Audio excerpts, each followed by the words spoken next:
A raiz latina de Lúcifer significa aquele que traz luz, enquanto a tradução hebraica é o estrela da manhã. Lúcifer era retratado como um ser radiante, brilhante e majestoso em qualquer idioma. Ele era um anjo de alto escalão, um dos principais anjos de Deus, juntamente com Miguel e Gabriel nas hostes celestiais de Deus. No entanto, em algum momento, Lúcifer cometeu um grave erro desafiando Deus, conforme descrito em Lucas, capítulo 10, versículo 18. Ele disse a eles: Eu vi Satanás cair do céu como um relâmpago. Aqui, Jesus descreve aos seus discípulos uma cena que ele presenciou no céu, antes da encarnação como filho de Maria. Ele os advertiu sobre os perigos de permitir que o orgulho os controlasse.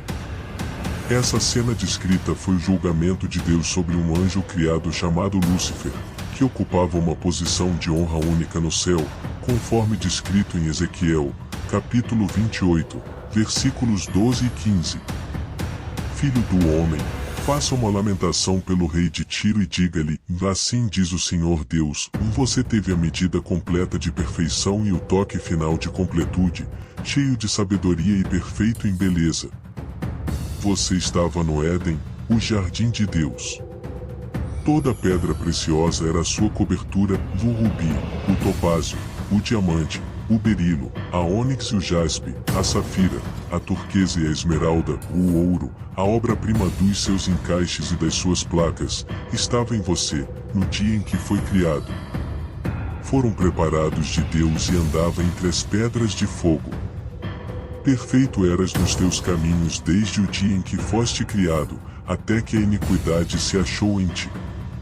Lúcifer é descrito como o querubim ungido que cobre. Os querubins estendem suas asas sobre o propiciatório, encobrindo-o com suas asas e olham para o propiciatório.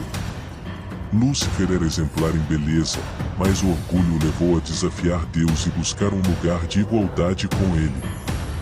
Aparentemente, Lúcifer tinha autoridade sobre um grupo de anjos e conseguiu alienar alguns deles de sua lealdade a Deus, levando-os a se juntarem a ele em sua rebelião contra Deus.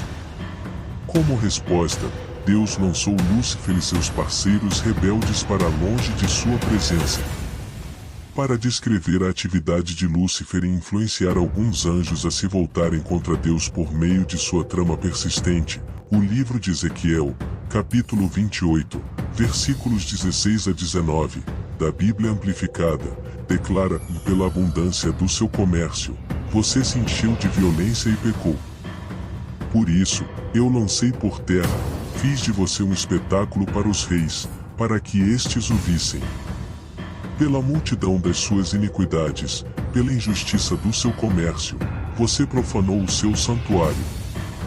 Por isso, eu fiz sair do meio de você um fogo que o consumiu, e o tornei em cinza sobre a terra, à vista de todos os que o contemplavam. Todos os que o conheciam entre os povos estão espantados de você. Você se tornou um terror e deixou de existir para sempre.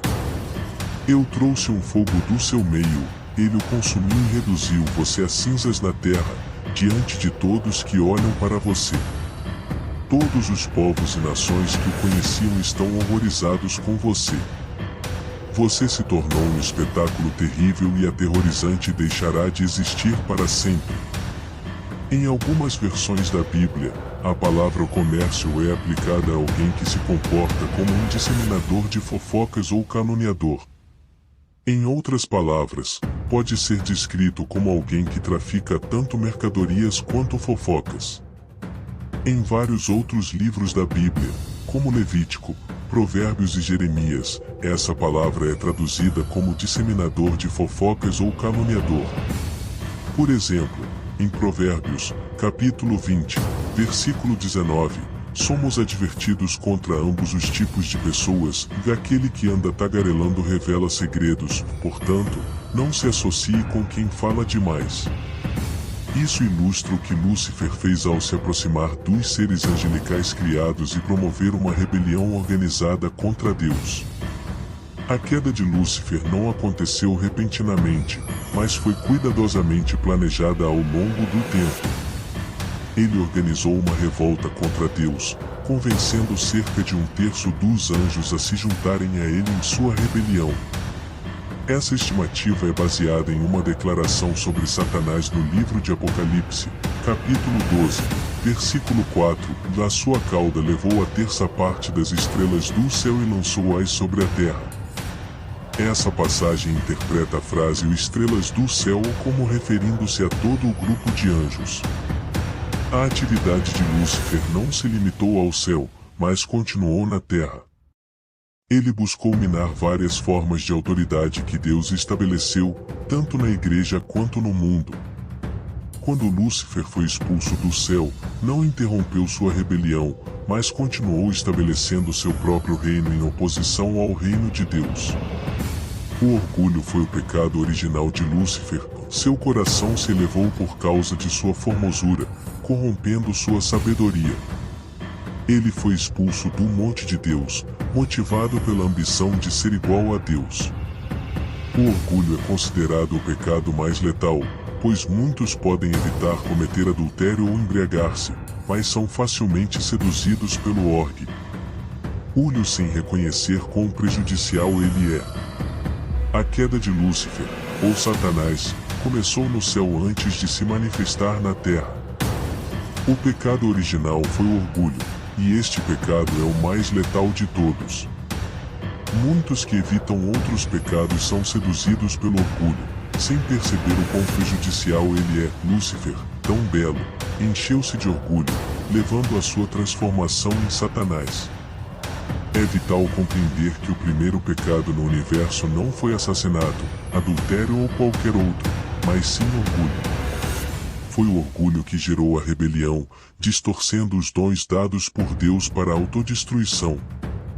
Muitos, amados e capacitados por Deus, cometem o mesmo erro trágico que Lúcifer.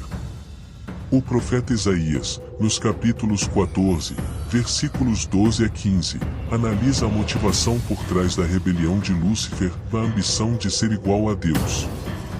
Lúcifer fez 5 declarações consecutivas precedidas pela frase "o eu farei", "o eu subirei ao céu", "exaltarei o meu trono", "me assentarei no monte da congregação", "subirei acima das alturas das nuvens", "serei como o Altíssimo". A ambição de Lúcifer causou sua queda. O contraste entre Lúcifer e Jesus é deliberado nas Escrituras. Lúcifer buscava igualdade com Deus, embora fosse uma criatura, enquanto Jesus, sendo divino por natureza eterna, desfrutava da igualdade com Deus. Deus exaltou grandemente Jesus, dando-lhe um nome acima de todo nome. Filipenses 2:9-11 declara que ao nome de Jesus todo joelho se dobrará nos céus, na terra e debaixo da terra, e toda língua confessará que Jesus Cristo é o Senhor, para a glória de Deus Pai. O caminho para a promoção é a humildade, um princípio imutável. A humildade é uma decisão que cada um deve tomar, reconhecendo que a subida ocorre quando nos humilhamos. Em Lucas 14:8-11, Jesus fala sobre a importância da humildade, exemplificando-a em um banquete de casamento. Ele ensina que quem se exalta será humilhado, e quem se humilha será exaltado. Isaías 14:11-15 descreve a queda de Lúcifer em detalhes, destacando sua arrogância, magnificência e a consequência de sua rebelião. Seu desejo de ser igual a Deus o levou a ser precipitado à sepultura e aos lugares mais profundos do abismo. A motivação inicial de Lúcifer foi o orgulho, o pecado original que ocorreu no céu. Este pecado é o mais letal, pois pode se manifestar de maneiras sutis. A queda de Lúcifer começou de dentro para fora, e ele foi derrubado da presença de Deus devido ao seu orgulho. Quando consideramos nossas próprias vidas, é crucial lembrar que Deus nos criou de forma única, assim como fez com Adão. A queda de Lúcifer destaca a importância de permanecermos humildes e com os pés no chão, reconhecendo que tudo o que temos vem de Deus. Satanás, o inimigo de Deus e do homem, busca retaliar atacando a imagem de Deus no homem. Sua estratégia é profanar essa imagem, destruindo-a. O louvor a Deus é um tema sério nas Escrituras. A ordem é clara: todo ser que tem fôlego deve louvar ao Senhor. Louvar a Deus é uma maneira de manter-se em um ambiente espiritual. Quando alguém decide não adorar a Deus, afasta-se de sua presença. Louvar a Deus é uma atitude humilde e uma resposta apropriada à sua bondade e misericórdia.